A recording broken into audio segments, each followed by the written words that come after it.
Good morning, everyone. Thanks so much for turning up early. Day 3, final day of Algorithmic Art Assembly. Last night, yesterday's talks and last night's performances were just incredible again, so I'm really thankful for everyone that's been attending, everyone that's been talking, everyone that's been performing. We have another wonderful session today. A lot of music today as well. A lot of people who will be talking today are performing tonight also. We're going to start off this morning with Strudel, who's going to be performing tonight. He'll talk about his unique perspective on interfaces and live performance. We'll follow that with Keith Thornton Whitman, who will be doing a talk on his process and his current setup. Again, will be performing tonight wonderfully. They're very special. We've got Tom Hall here. He's going to be doing a talk which will actually lead into a performance, which will be incredible. We have Neerer, who will be talking about both his systems, Wax, browser-based audio synthesis environment inspired by Max, and Facet, his live coding system that sort of works in conjunction with that. Super excited to hear from Michael. We have a zine at the back if you haven't already seen it. A number of these people also have articles in there as well. We've got some artwork from Michael, we've got some from Tom, many other contributions from people across the full festival. After that, we then have this afternoon's keynotes. We've got Carol Estrito and Cathy Dan Zhang. Carol has some amazing books, which I'm a massive fan of, Computational Drawing and Impossible Hyperreal Elements of Architecture. But him and Cathy have been working on this amazing cloud process, and they'll go into details of that for later today. So yes, welcome, and we'll get kicked off with C. Robo here with Will. Thanks so much. Big hand, please.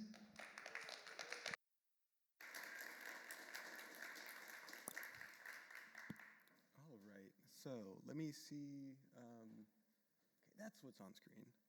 Slideshow up there. So I want my speaker notes. Where are those? Ah. All right, beautiful. Hello, the name of my talk is on live coding and gesture, and I have a lot to cover, so I'm just going to go into it. But first off, thank you so much for having me. It's really a privilege to share the stage with y'all and a lot of people that I look up to in my own, a lot of people who really deeply inspire me with their computer music practice. And thanks to Thorsten specifically, because this has been on my radar for 4 years since I attended the last one. And so I'm this has been a long time coming, but I didn't anticipate I'd get to talk. So I'm so glad that I can talk because I have a lot that I'd like to impart. So here's the game plan. I have this split into 3 sections. One will be just kind of an artist talk about me, partial setup overview stuff. 2 will be my perspectives on gesture in live coding and real-time expression. And then kind of a quick survey of the state of live coding in the year of our Lord 2026. And then a section for Q&A at the end too. So, first off, this is me from a distance. My name is Will. I currently live in Los Angeles, California, and I perform 90% of the time under this name I kind of regret, C. Robo. And I make I haven't thought about genre in a long time, but I consider what I make experimental electronic music, usually percussion-driven. Half the time it's danceable. Musically, I started off as a drummer until the end of high school, and then I just completely shifted over to title cycles. School, went to the same place Char did, actually, same program, Comp Sci and Music Tech at Carnegie Mellon. And then I liked it so much I did it again. I'm finishing up my master's at CalArts right now, also in music tech. But when it comes to my background, I think of it kind of as just live coding because it's been where I've spent most of my time musically and creatively since maybe 2019. And I've performed a lot in the last 4 years, US, internationally, live coding scene stuff and also just local electronic and noise stuff. Yeah, let's see. I want to get into the appeal or what struck me initially about it. So I saw this video in late, senior year of high school. 2019. This is a demo of a live coding tool called the Audicle, using using a programming language called Chuck. As you can see, there's like a buffer there. There's some code. He makes one little change. Oh, up an octave. Then he types some more stuff. And there's reverb. And then he reroutes it somewhere else. And then he just goes crazy, spawns a bunch of buffers, and then swaps to like another tight visualization of the spectrum, and then rhythmic visualization. And then I'm like, oh wait, this is so sick. You've done so much in like 50 seconds. You can perform with just a laptop. I became obsessed with this question. I want to perform live with just a laptop because I didn't want to lug drums around. And also just be in one place to rehearse and iterate and work on technique. I wanted to be kind of anywhere. That, and I became deeply interested, well, I started off with that question, and then I became interested in Vim, which I'll cover only briefly because I'm assuming some familiarity with it in the audience. Yeah. So this Vim, was originally released as VI in 1976. It is a text editor, and it is keyboard only because it was created before the mouse existed. And you had to ask this question: how do I edit text efficiently with just a keyboard? And they made a bunch of weird, pretty interesting design decisions. Like you move around with the H, J, K, L keys. Like that's how you move your cursor. You can delete the character to the left with DH, like delete H, like move to the left. You delete a line with DD, and there's different modes that you go into. And there are a ton of weird features like this that all kind of feel arcane, but you spend some time learning them or working with them, and your mind just kind of goes in that rut now, and you want to approach all software like it. And it's informed my thoughts about interfaces and software a lot. So I wanted to briefly toss this in there. Sonically, back to artist stuff. So I started out playing Top Lap live stream events in like 2019 to 2022. I played way too loud. I played very fast. Something like not really techno or breakcore stuff, but like I was just doing a bunch of live stream marathon stuff. Then I started going to way more noise shows in Pittsburgh, Pennsylvania. This is a space that existed from 2019 to 2023 called Collision, rest in peace.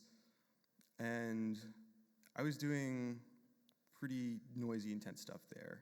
And then I saw DJ Godfather in New York in 2023, the old school like ghetto tech guy. And it's important enough that I'm gonna mention it in this slide because for the next year and a half, I was just driving around like blasting like really goofy like ghetto tech tunes around Pittsburgh. And I just became obsessed with the structure and arrangement of techno and house music. And it's still a lot of what I listen to, although it's not all of what I make. Then I went to raves, more than noise shows, found myself playing a lot more of those. This is a clip from, actually, I forgot to include a video here, but I ended up just playing a lot more dance music and playing more sets and kind of really interested in the question of, like, there is kind of an objective measure for it. Like, are they dancing or not? Are you holding their attention? It feels like a very, like, more of a transparent, straightforward goal with music, and one with a very, like, this is an enjoyable thing to do, to dance. To, like, this is the impetus of many gatherings and community, and I just kind of became deeper in that world, although I also found my music becoming a little bit more formulaic, where it's like, oh, I just tossed like 4 kicks on everything and splashy open hi-hats, and then 4 claps, and then remove the hi-hats and kicks, and then do something else. And I'm like, oh, I can just, my mind goes somewhere, and it's like, okay, here's the next 2 minutes will just be this progression that's very standard. So I'm kind of unlearning that again. What do I have here? Tidal cycles. This is the thing that I've used from 2019 to the end of last year, 2025. And I'm going to cover it very briefly. mainly that it reduces music to patterns of values in time attached to keys. And it just gives you a bunch of really awesome tools to go nuts with patterns. Like for a very simple example, this is a little snippet of title code. We have these two keys here, sample and gain, and these two patterns, BD times 4 and 1 space 0.5.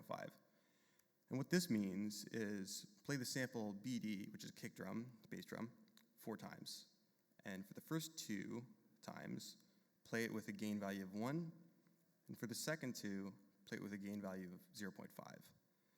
And there are functions that modify patterns, and it gets more complex. But everything in title cycles can be broken down like this. Like it's all just a bunch of patterns and keys. My configuration for it was, I have title cycles, and I edit projects with NeoVim. And what title cycles does, it doesn't actually synthesize any sound. It sends open sound control to Super Collider, and all the sound happens, all the samples, since they're triggered there. And then I had that sent out, usually, sometimes just straight to the speakers, but sometimes through Ableton for light mastering or like recording stuff. And most of the configuration work, the labor I put in, was done in the NeoVim configuration. So like a lot of ease of use stuff, like key bindings, because like this is where my projects and like creative iteration happens. I'll get to that later. But first, I switched to Strudel, which is the kind of most popular live coding language right now. And why did I do this? Because it has some cons. So it's web-based.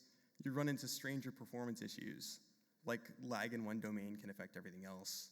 But it's not even that. It's more just like the code mirror editor, or like the IDE configuration that you can do in Strudel, it's like weirder and annoying, and there's no repo of excellent editor extensions like there is for Vim and NeoVim, because nobody's day-to-day editing like their projects on like a browser-based editor. And there are just no like gigantic project management features, or nothing that's like, oh, I have a 20,000 line file and I have 5 of them and I want to, it's just like, it's a very like one buffer editor. But the pros, web-based, means everything is in one place, and it's far easier to extend and manage the project.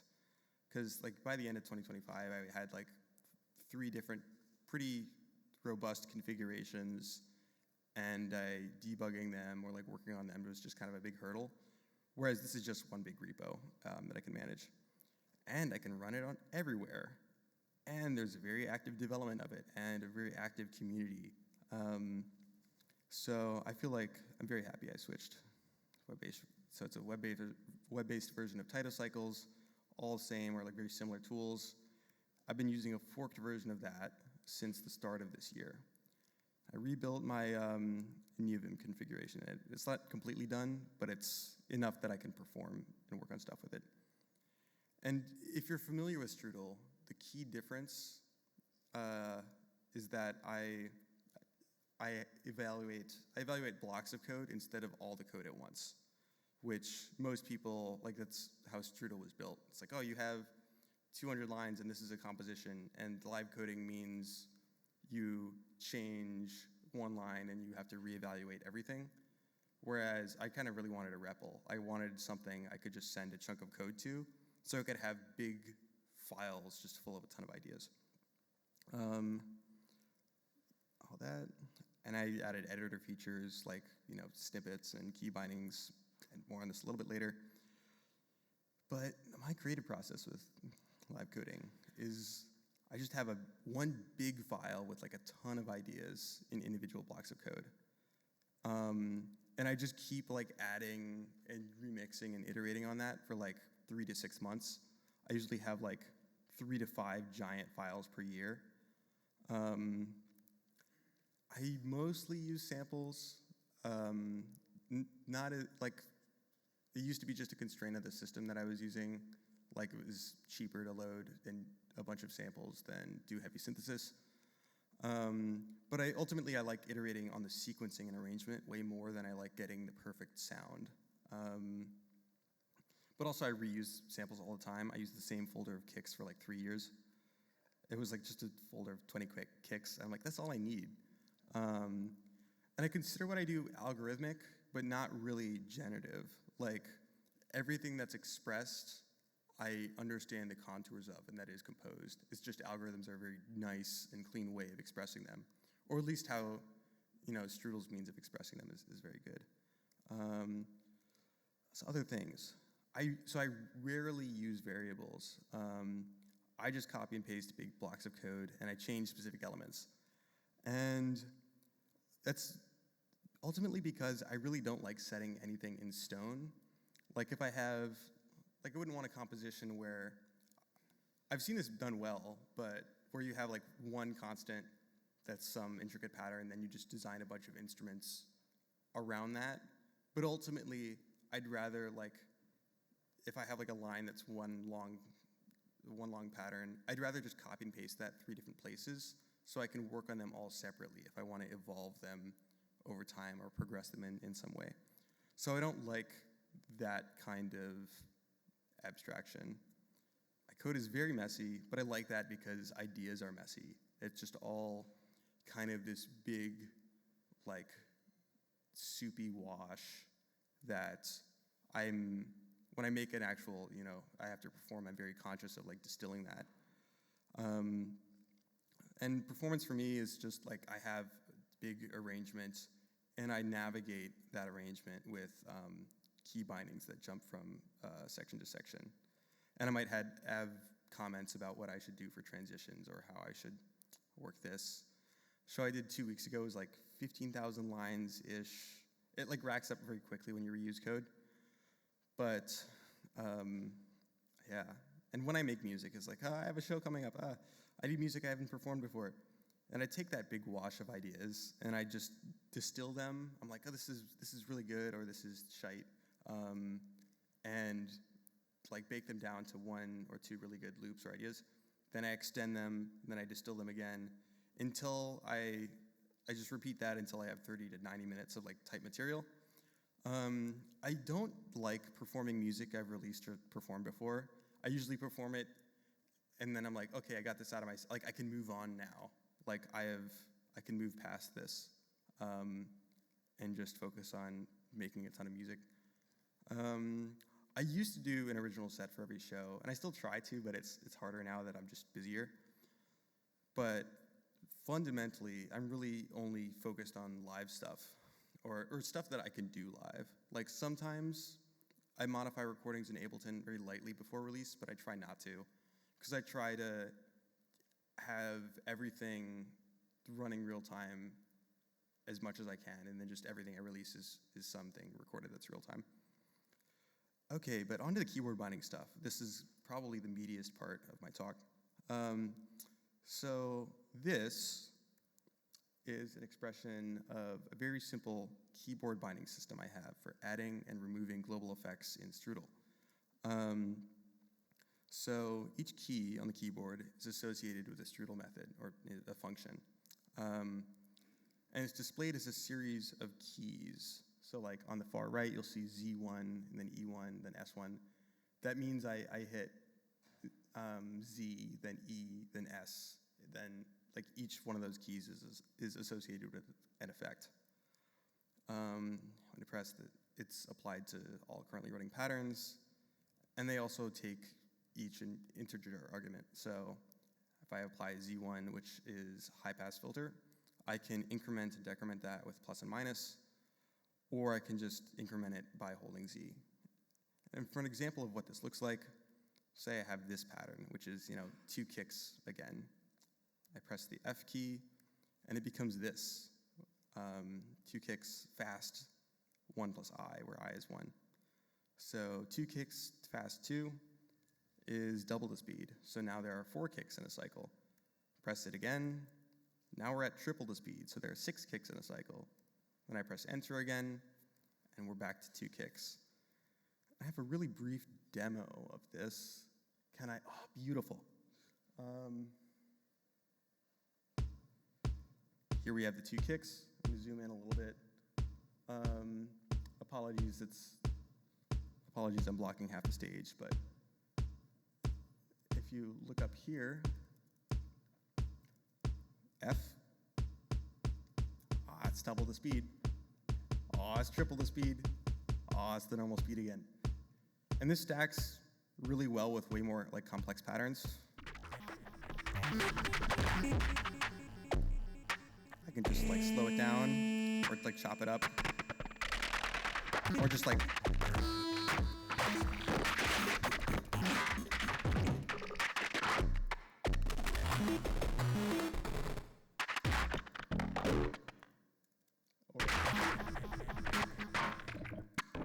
you'll see I'm like inputting a bunch of keys really rapidly, and that's kind of what I love about this system. It affords far more rapid expression. Like, I need to apply and remove a function. I have a mini system for that where I can use it, I can do it in as few keystrokes as possible. But also it affords like freeform improvisation. Like, I can drag my hand across the keyboard, and that translates to a very clear set of operations. Fundamentally, you have one keyboard input is one change in the running state, is one change in the sound. And this is the biggest issue with live coding that I want to address, is that modifications to the code are so far removed from modifications to the sound in terms of just action and timing. And my thoughts on that are, to address this, you kind of have to recenter live coding on the laptop interface, which is to say, this thing right here, like how are you physically interacting with this, fairly standard object? Like, what are the actions you perform to enter and modify code? So live coding, the kind of loop of it is you have an idea, and you then modify the code. And after that modification occurs, you execute the code. And this is where actions relevant to the sound are performed, and like kind of where gesture lives. And by gesture, I mean like you strum a guitar, and your hands or your fingers cross the strings, and you hear a sound. But it lives in this modification step. And the modification, it changes the sound only when you get over here. Like, this is a bunch of keyboard inputs where you move around the mouse, or keyboard and mouse inputs where you move around and select text and delete chunks of it and what have you. And you do a bunch of that, and the sound is running, and you're like, okay, this is good. Then you execute it, which is another key binding. And those actions are so far removed from each other. And there's some discourse about this, including but not limited to these handful of papers that all kind of ask a similar question, like, what does it mean? What does gesture in live coding mean? And most proposed solutions that I've stumbled upon, or like any paper that addresses this question that I've read, kind of goes one of two directions. But both, I don't like either of them really. They create a new graphical system for musical control. Like, oh, we couple gesture in the sense that, for the audience, where this has a visual corollary, whereas this, it does, but it's hard to expand or like magnify across the stage, and it doesn't help that there's a big screen right where, right in front of all the action happening. So they create a graphical system for musical control, or they make a hardware interface for musical control. But ultimately, everybody tries to escape the laptop or escape coding and come up with a different interface. And I don't like this. Again, I want to perform live with just the laptop. And I think that's pretty easy to approach doing. So one thing you could do is simply reduce the time taken to modify the code. Just optimize this section up here. You can do that with keyboard shortcuts or snippets or stuff like you hit G and then you hit tab and it expands into this larger chunk of code. Or you can do go from idea to a keystroke or a set of keystrokes that modify and execute the code at the same time. And this is kind of what the binding system that I just showed does or seeks to do.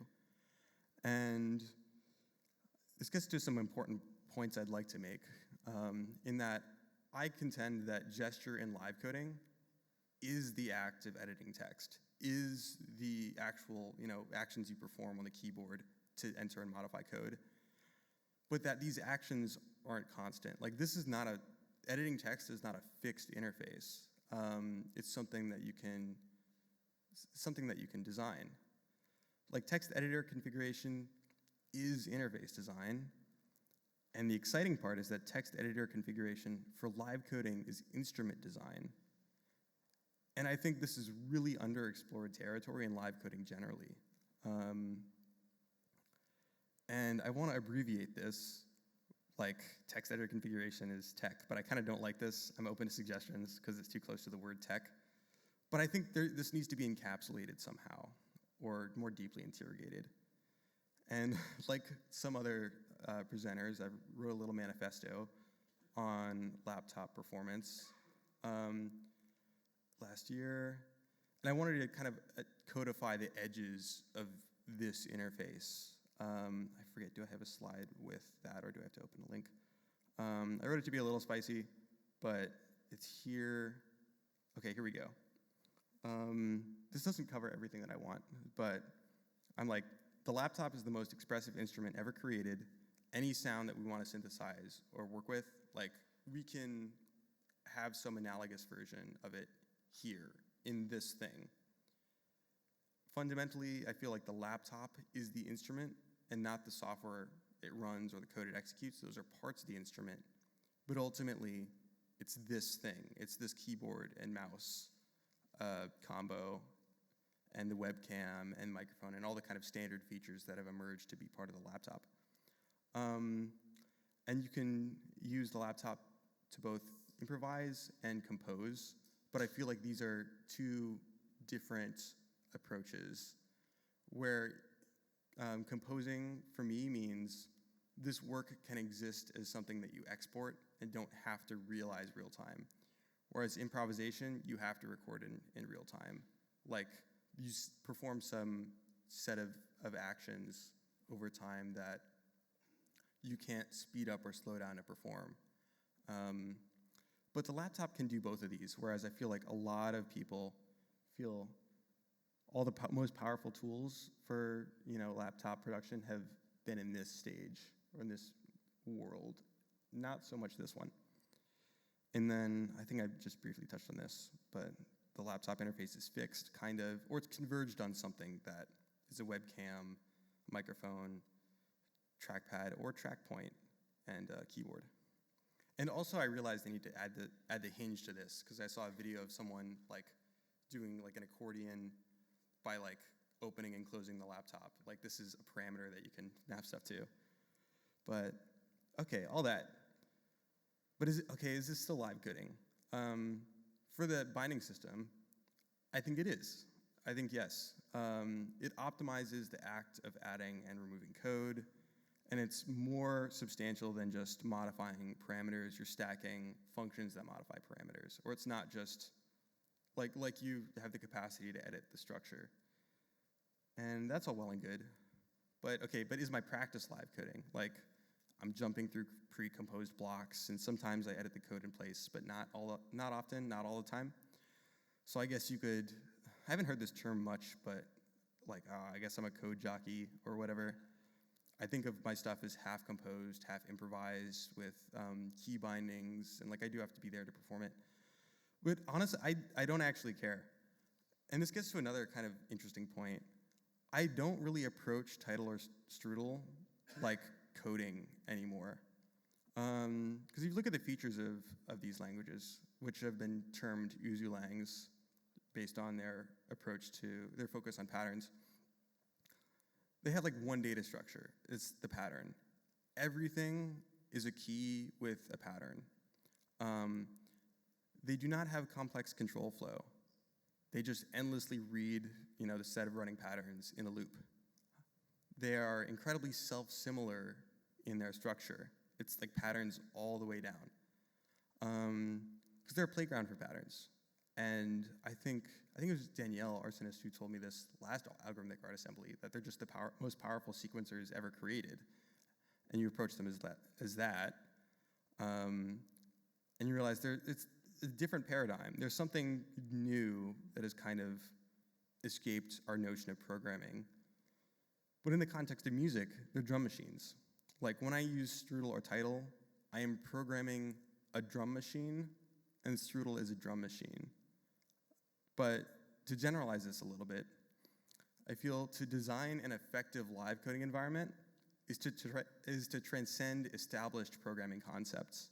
Like you have to escape if or for loops or switch statements or those kind of more complex data structures to get something that's catered to a different kind of creative expression or live real-time expression. But like, okay, how did we get here though? I personally think of live coding as the experimental performance practice that went way farther than anyone thought it would. Because if you look at the origins, people, when they get to origins of live coding, they usually talk about the Top Lap Manifesto, which I like and is very important. But there's this other piece called Hacking Perl in Nightclubs by Alex McLean, the person who made title cycles. And here he's talking about, and this is from 2004, he's talking about one of his early live coding environments for Perl called feedback.pl. And this is kind of inspiration, like when the operation of a computer program is visualized, it does seem to be kind of dancing around in loops and conditions and moving in patterns through time.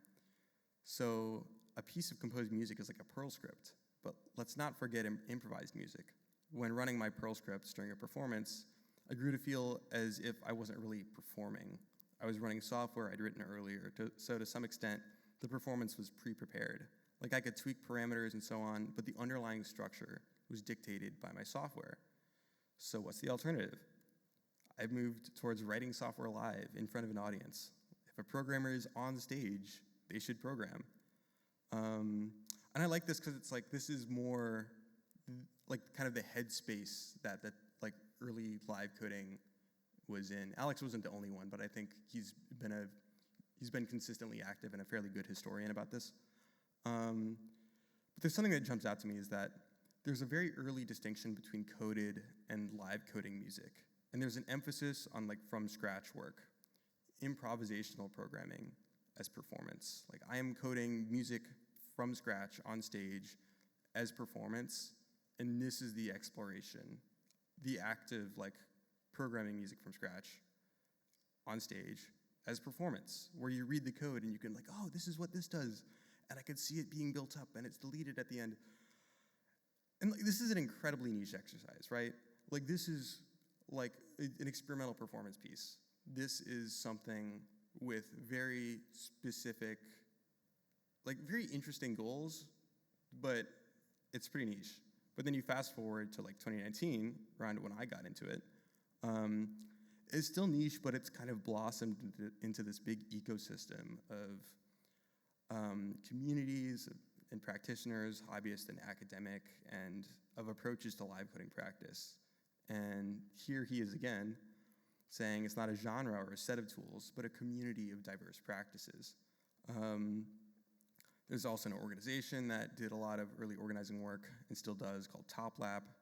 It's mostly EU-based, but like there are a ton of EU nodes like around that all organize independent events and coordinate with each other very well, like live stream marathons, regional meetups, forums, and stuff, which I got involved with early on. Like it has its own online space, and it has had its own online space for a while. And then you have a bunch of languages, like Tidal, Sonic Pi, Super Collider, Foxtrot. Like this is a small subset of things that, like this is just what people have published and shared with the world. I mean, plenty of people, their approach is I'm going to make something really bespoke, and I'm only going to use it myself. And that was kind of the exercise. And the beauty of the live coding community is that people are designing their own languages and environments to make music with code. It was very like, I'm going to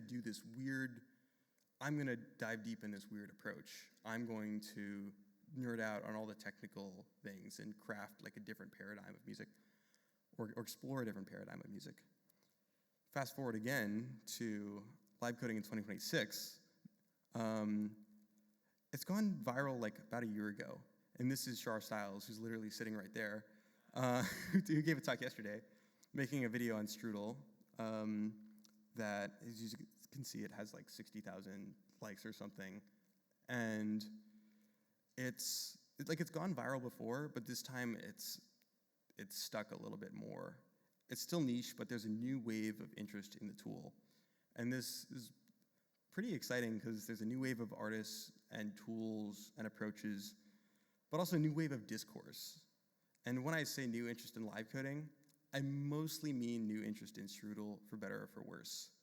Like, there are still people making a bunch of diverse tools, but most new interest that's blossomed in the past year is converged on Strudel.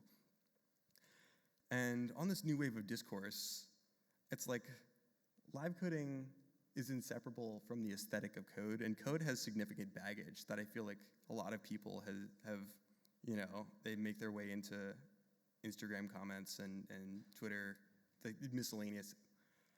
I like this one that we need to uninvent the computers. It's the only way forward. That's kind of fun dialogue. I want to briefly talk about some live coding baggage. And this isn't baggage that I perceive, or it's baggage that I perceive, but baggage from the standpoint of someone who knows nothing about it, seeing it for the first time like in the past year. So it's perceived like cultural adjacency to tech. And this really applies to anything at, quote, the intersection of art and technology. But I feel like it applies double for live coding because the code and the act of coding itself is what's being championed here. Like, most people don't realize it's kind of more experimental roots in its 20-plus year history and the excellent community aspect, but that's kind of to be expected.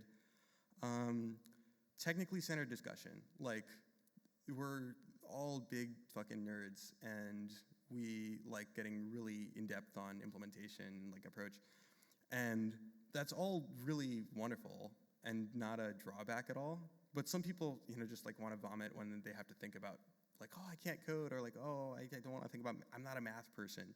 And that, like, even some people I know with like incredibly good electronic music skills, they're like, oh, I can't do this because it's billed as this is coding. I think it's a broader problem that kind of transcends live coding and anything I'll talk about in this talk, but it's something that this practice intersects with. And I really have to, like, I'm going to say this because people have told me this, or like when I bring live coding up, some people, they're like, oh, a lot of the live coded music isn't that good.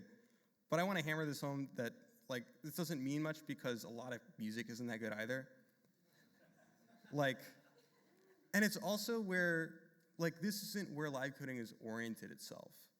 Live coding has always been more about process and bespoke software experiments and exploring that territory anyway. And I'm like, for a while I was bugged by, like, there was a less focus on the music, but it took me until literally last year when I was at the International Conference of Live Coding in Barcelona to realize that focusing on the tools is infinitely more interesting and exciting and distinct, because then you create this whole suite of like beautiful different approaches and thoughts about music and performance and software than you would get if you were just focused on the music. It's way more fun and interesting and welcoming too, and frankly wholesome. And I think that's much preferable. Like, there are plenty of music, like, communities that just exist to focus on music. So that doesn't really bother me at all. But transition to this one. I saw this maybe like half a year ago, and I couldn't get it out of my head. This is some thread post. I don't know where I ran into it, about someone encountering music coding. And his take is interesting. It's like the latest way geek culture is fetishized in social media. And they're like, oh, I thought people were building their own synths, sound chains, and a DAW from scratch. But it's just JavaScript, JS scripting, doing stuff you can do with your mouse in a DAW already, but less efficient. I'm like, oh, we were trying to escape this. Like, how is this better? And this is like you can kind of ignore this part, but this is a really interesting, I think this is a valid question to ask. Like, because music in 2026, specifically computer music, has kind of converged on a handful of things that I have takes on. I feel like most perspectives, or most people are like, the DAW has kind of solved produced music for most intents and purposes. Not from a creative, like, workflow standpoint, but like, if your end product is just like a stereo wave file, it can exist as an Ableton project file, or like at least a 90% approximation of it. Like if you need to make a demo, if you're in the producer world, like if that's where you make your money, like you're probably using Ableton or FL. And this is important to consider because all computer music tools and paradigms will be evaluated against the DAW. Mostly from the perspective of, I'm getting into electronic music, what should I learn? What is the most powerful tool that like I'll spend, a year on it and then I won't feel like I have to relearn something else because I'll reach a limit. This is like really a genuinely like brilliant but also kind of strange development. Because the DAW has not solved live music because live music cannot be solved. This is something that, like, Ableton, it has the push, but it pushes pretty prescriptive in its approach still. And it gets to another point I want to make about, we don't really have a great means of leveraging the full expressive power of a DAW live, which is to say we don't have a great means of leveraging the computer live as just like this thing. I think about the development of Ableton and FL and the suite of like DAW, DAWs over the past 20 years, and then hooking up like a $100 MIDI controller to it is like hooking up like a Xbox 360 controller to a tank or like a fighter jet or something. It's like so much, you have to make so many decisions that reduce its capabilities and capacity and interface to like a keyboard and like some knobs and some buttons that haven't really evolved in significant ways in many decades. And this gets me to what does live coding afford that isn't afforded by other mediums? Like where does it actually improve the wheel? And I think it does there are two things I think it does that nothing else does. Or this is the best avenue for exploring what live coding can do. In that code can be way more terse and expressive than a GUI. Like you can expose everything at once and rapidly, enter everything at once. You can just pivot in so many different directions. Like doing that effectively is just a question of programming language design. Like, say, Ableton projects are literally like zipped XML files. Like if you change the extension to zip and then unzip it and read XML, you'll just be able to read an Ableton project file. And it's messy, but like you can definitely design a system to encode all that information as tersely as possible in code or in text. Like text is a pretty expressive medium for music, and it's expressive for live music because I think code editors are extremely expressive. Like a lot of them kind of converged on the question of how can we edit code or like use the computer faster? Like this has been explored. I remember I was in Berlin and I was at Show Us Your Screens that Olivia Jack runs, where you like get up there for 10 minutes and talk about a project and the timer is running on the ceiling and they kick you off and I'll clap after 10 minutes. And you just get to share whatever you want.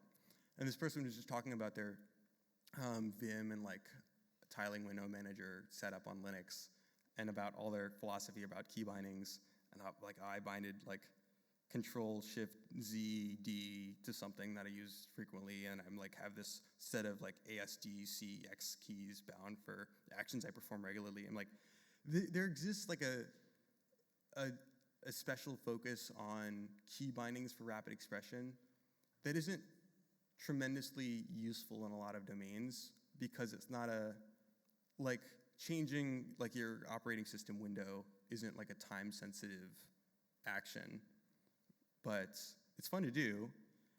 And these kinds of tools and approaches exist. I think we just need to apply them for live coding. Because if you could edit a line of code 5 times faster, it would affect how you perform. You can, if you want to make a change, you can make that change in like 2 measures instead of 8 or 16.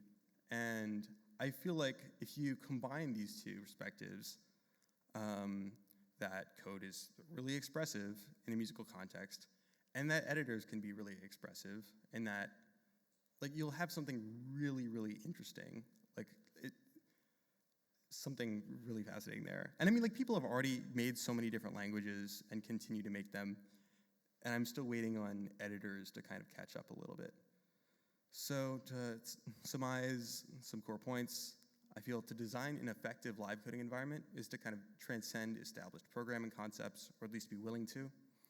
I think gesture in live coding is the act of editing text, and that you should consider how you're editing text, not just what programming language you're using. And by extension, consider the keyboard and the physical act of typing. And also that we are really just scratching the surface. I feel like there's so much work to be done that's really, really exciting. Yeah, that's my talk. You can reach me on Instagram at crobo or c@o.cc on email.